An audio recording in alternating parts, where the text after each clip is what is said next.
Dr. G1 wiped the red dust from her face as she stared at her scanner. Something was wrong. The readings made no sense. Her mining team had been drilling into the Crimson Plains for 3 weeks, looking for minerals. Instead, they found something impossible. Team leader Miho, come look at this, she called over the radio. Miho arrived within minutes, climbing down into the excavation site. G1 showed him the ground-penetrating radar display. Deep beneath their feet, 3 kilometers down, geometric shapes filled the screen. Perfect lines. Impossible angles. Structures that nature could never create. That's not rock, Miho said quietly. Those are buildings. They dug faster after that. The colonial government sent more workers and equipment. Everyone wanted to see what lay beneath the ground. When they finally broke through to the first wall, the entire crew stopped working and just stared. The wall gleamed like frozen starlight. It wasn't metal, wasn't stone, wasn't anything in their databases. Engineer Sung-ho pressed his scanner against the surface, then checked it again, convinced it was broken. This material doesn't exist, he muttered. I mean it does, but we have no record of anything like it. How old is it? Ji-won asked. Sung-ho ran the dating analysis 3 times before he trusted the result. 50,000 years old. Maybe older. The words silenced everyone. 50,000 years ago, humans lived in caves and hunted with stone spears. And somewhere out here, someone else had been building cities among the stars. News reached Earth within days. The response came fast. A massive ship called the Prometheus arrived carrying scientists and soldiers. Commander Taeyong was the first one off the ship. He was a military man with hard eyes and an efficient way of moving. He didn't waste time with small talk. Show me the entrance, he said. Ji-won led him to the deepest part of the dig. They had uncovered a huge doorway 30 meters tall, sealed tight. Strange symbols covered every centimeter of its surface. The symbols seemed to move when you looked at them too long, flowing like water. We tried everything, Miho explained. Cutting torches, drills, even explosives. Nothing works. The door just absorbs it all. Taeyong walked up to the door. The moment he got close, something incredible happened. The symbols started glowing blue. The ground vibrated beneath their feet. Then the door split down the middle and began sliding open. Everyone jumped back in surprise. After 50,000 years of silence, the door was opening. And it had opened for them. For humans. It was waiting, whispered Haewon, the team linguist. Waiting for us. They entered slowly, weapons ready, lights cutting through the darkness. But they didn't need their lights for long. As they walked inside, the city woke up. Glowing lines appeared on the walls, spreading like veins. The light grew brighter, revealing corridors and chambers that stretched into the distance. The architecture was beautiful and strange, organic curves mixed with sharp angles. Haewon stopped at a wall covered in symbols. She touched them gently and they glowed brighter. Suddenly images appeared in the air in front of her. Holograms showing the city when it was alive. Beings made of light and energy walked through streets, their forms humanoid but not solid. Ethrians, Haewon read aloud, decoding the alien text. They called themselves Ethrians. And this place is named Ethermore. What happened to them? Taeyong asked. Haewon shook her head. I don't know yet. But they left all this behind. And somehow they made sure humans could find it and open it. As the team explored deeper into Ethermore, none of them saw the signal that pulsed out from the city's core. It shot across space faster than light, announcing to the galaxy that something important had happened. Far away in the darkness between stars, other beings received that signal. The Kresh had been searching for places like this for thousands of years. Now humans had found one first. The Kresh were not happy about that. They were coming. 3 weeks passed since the city opened. The human team worked day and night, exploring Ethermore's endless corridors. Dr. Haewon barely slept anymore. She spent every hour decoding the alien language and slowly it started making sense. The Ethrians had designed their writing to be learned by others. They wanted someone to understand. They knew they were dying, Haewon explained to Commander Taeyong one morning. These writings are instructions. A gift to whoever came after them. But the strangest discovery came from Engineer Sung-ho. He was testing the city's power systems when he noticed something odd. Every machine, every door, every light responded only to human brain patterns. When they brought in a robot, nothing happened. When aliens from a nearby trading post visited, nothing happened. Only humans could make the city work. It's like the city recognizes us, Sung-ho said, confused. But that's impossible. Humans and Ethrians never met. Deep in the city center, Ji-won found something that changed everything. A massive chamber with walls that curved up into darkness.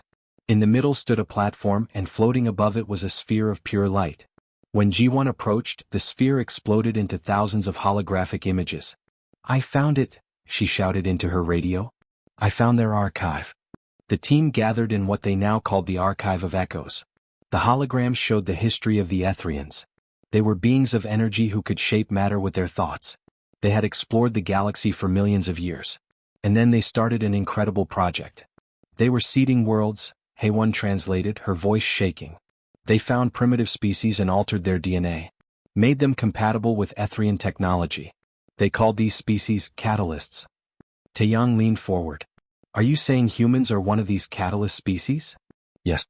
They changed our ancestors hundreds of thousands of years ago. Made our brains work the same way Ethrian consciousness worked. They were preparing us to inherit all of this." The holograms showed more. The Ethrians had faced something they called the convergence. Tears in space itself, rifts that threatened to destroy the galaxy. The Ethrians fought to stop it but failed. They disappeared, leaving behind cities like Ethermore as inheritance for the species they had prepared. "There are more cities," G1 said, pointing to a star map. "Dozens of them across the galaxy. Each one holds pieces of some kind of master technology." Before they could learn more, alarms blared through the camp. Miho's voice crackled over the radio, panicked. Unknown ships entering orbit. Multiple vessels, heavily armed. Taeyang ran to the command center. The screens showed 15 warships surrounding New Horizon. They were Kresh vessels, a species known for their military power and aggressive expansion. But Earth had peaceful relations with the Kresh. This made no sense. The Kresh commander's face appeared on screen. His reptilian features twisted into something like a sneer. "Humans," he hissed. "You will leave Ethermore immediately. This technology belongs to those worthy of it, not primitive apes who only just learned to travel between stars." "We found it first," Taeyang replied calmly. "Under galactic law that gives us rights to study it." "Galactic law means nothing here. We have been searching for Ethrian sites for centuries. We will not let children play with weapons they cannot understand. Leave now or we will remove you." The transmission ended. Taeyang looked at his small team. They had 2 security ships in orbit. The Kresh had 15 warships. This wasn't a fight they could win. "Evacuate?" Miho asked. Before Taeyang could answer, something strange happened in the city. Young Officer Hyun had been examining a wall panel when he accidentally pressed a sequence of symbols. The entire city trembled. From deep beneath the ground came a sound like thunder. Ancient weapon systems, dormant for 50 millennia, began powering up. On the wall screens, Ethrian text appeared. HFY translated quickly. "Defense protocols activated. Inheritors recognized. Ethermore will protect those who were chosen." The city, it seemed, had chosen humanity, and it would not let them be taken without a fight. The Archive of Echoes revealed more secrets every day.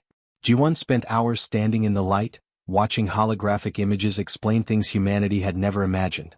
The Ethrians had built not just one city but a network of them. 12 Nexus cities scattered across the galaxy, each holding a piece of something called the Resonance Engine. "What does it do?" Taeyang asked, watching the holograms with intense focus. HFY translated the flowing symbols. "It stabilizes dimensional rifts.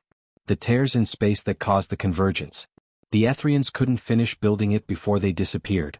They left the pieces for us." "Why us specifically?" Sungho wanted to know. The archive showed images of human DNA, Ethrian energy patterns, and complex mathematics that made even their best scientists confused.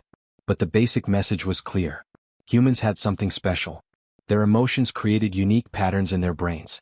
Patterns that could interface with Ethrian technology in ways that pure logic could not. "Other species think in straight lines," HFY explained. "We think in curves. We feel things. We create art and music and stories. The Ethrians were the same. That's why they chose us." Outside, the situation grew worse. More Kresh ships arrived every day. They surrounded the planet completely now. Commander Taeyang tried negotiating, but the Kresh refused to talk. They just waited, their weapons pointed at the human colony. Then the Kresh attacked. Not with ships but with ground forces. Dropships landed near the excavation site. Hundreds of Kresh soldiers marched toward Ethermore, armed with plasma weapons and heavy armor. "Everyone inside the city," Taeyang ordered. "Take only what you can carry." The humans ran through Ethermore's corridors as explosions echoed from above. The Kresh were blasting through the entrance, widening it so their troops could enter. Hyun, the young officer who had accidentally activated the defenses, stayed near the archive chamber with Ji-won. "Can you make the city fight back?" he asked her desperately. Ji-won touched the glowing sphere, searching through information. "I don't know how. There are too many systems, too many controls." The first Kresh soldiers entered the main chamber. Their leader pointed at Ji-won and Hyun. "Step away from the archive. This technology is beyond you." "No," Ji-won said simply. She pressed her hands against the sphere and something inside her mind clicked. She wasn't reading the information anymore. She was feeling it, understanding it in a way that had nothing to do with words or logic. The city responded. From the walls, panels slid open. Ancient machines emerged, tall and elegant, with multiple arms and glowing cores. They were guardians, automated soldiers left by the Ethrians. They moved between the humans and the Kresh soldiers. Inheritors recognized, the guardians spoke in perfect human language. Threats identified. Commencing protection protocols. The battle was brief and one-sided. The guardians moved faster than anything biological could. They disabled Kresh weapons with precision, not killing but stopping them completely. Within minutes, every Kresh soldier in the city was disarmed and trapped in energy fields. But Ji-won wasn't done. She had found something else in the archive. Records of what the Kresh had been doing for thousands of years. The holograms showed Kresh ships destroying 3 other Nexus cities, finding young catalyst species and wiping them out before they could develop. The Kresh wanted Ethrian technology but knew they couldn't use it themselves. So they made sure no one else could either. "They're murderers," Haewon whispered, watching the records. "They destroyed entire civilizations just to keep this technology away from anyone who could actually use it." Taeyong recorded everything. He broadcast it on all frequencies, making sure every species in the sector could see the truth. The Kresh weren't just attacking humans. They had been sabotaging galactic progress for millennia.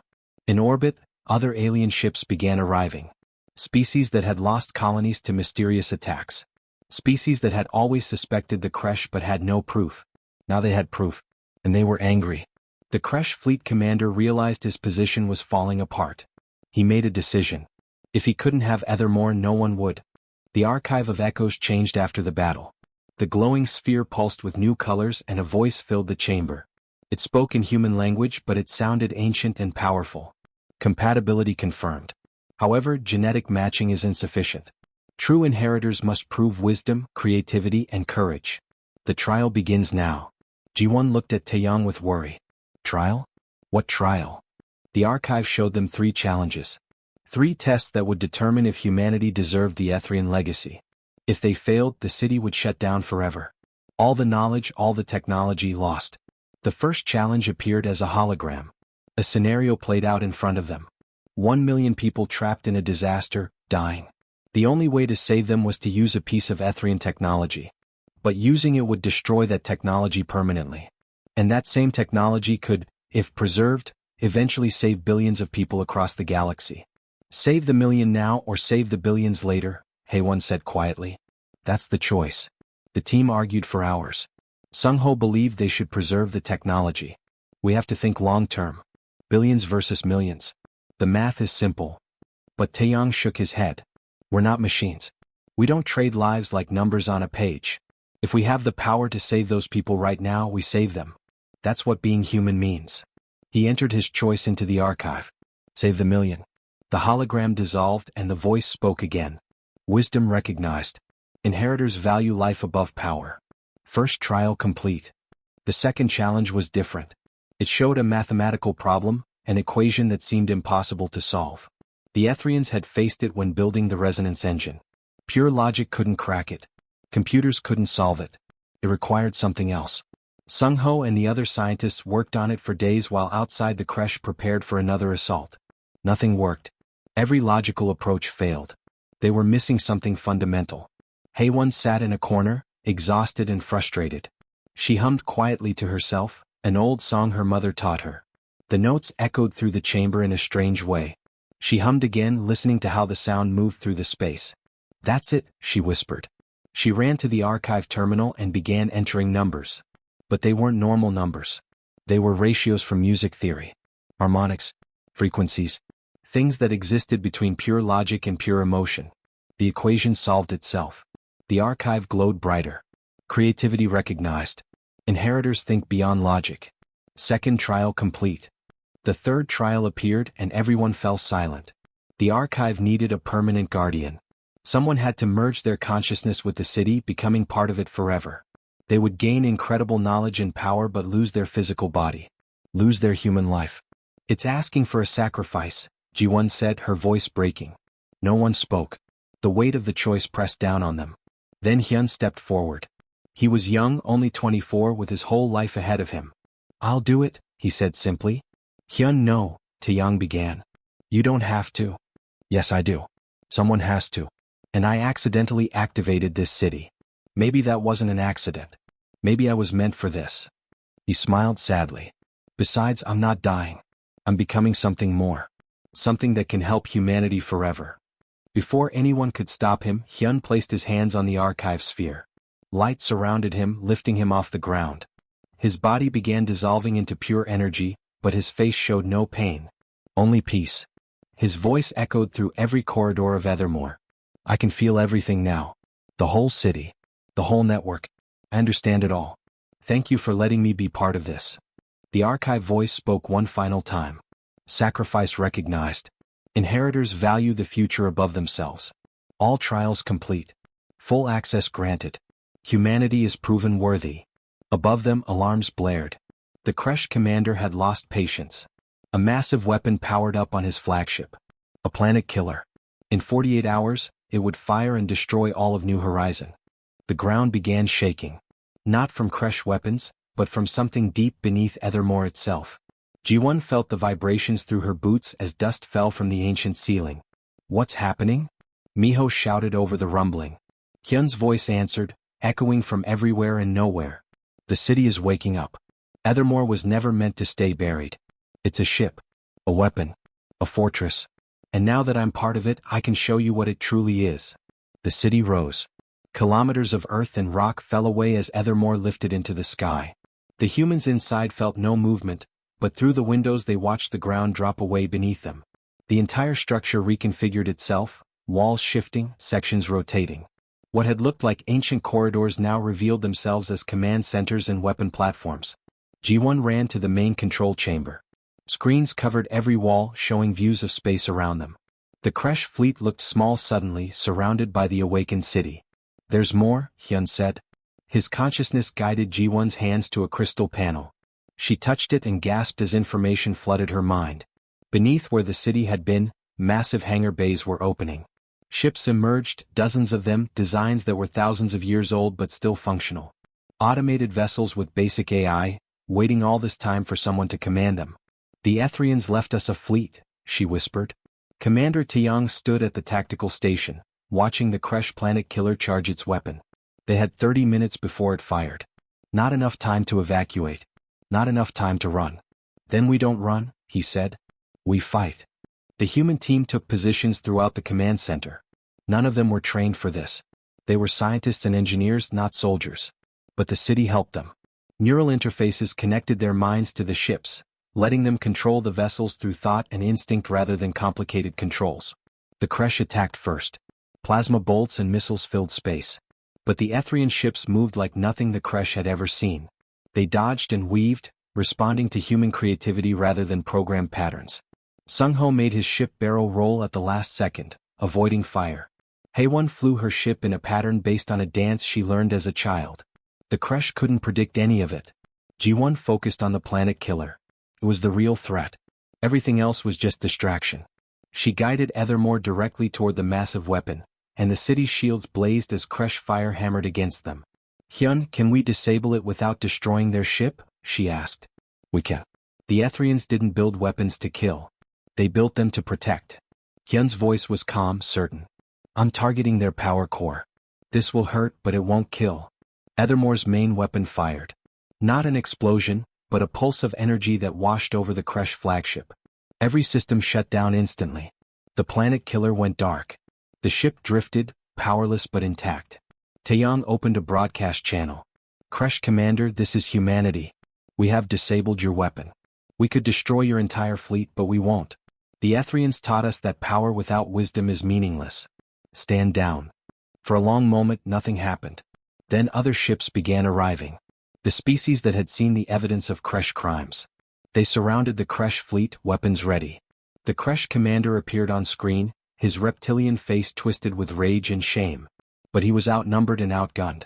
Slowly his ships powered down their weapons. It was over. In the weeks that followed, everything changed. The Galactic Council held emergency sessions. The Kresh were stripped of their military power and put under observation. 3 other species came forward, admitting they too were catalyst species that the Kresh had been suppressing. Humanity shared everything they learned from Ethermore. The coordinates of other Nexus cities. The plans for the resonance engine. They organized joint expeditions with dozens of alien species to find and protect the remaining sites. G1 stood in Ethermore's observation deck, watching ships from 20 different worlds docked around them. New Horizon had become a hub, a place where the galaxy came together. The Ethrians chose well, Hyun's voice said softly beside her, though he had no body anymore. They chose all of us, G1 replied. Every species they prepared. We're all inheritors now. Then we better not waste their gift. We won't, she promised, watching the stars. We'll finish what they started. Together.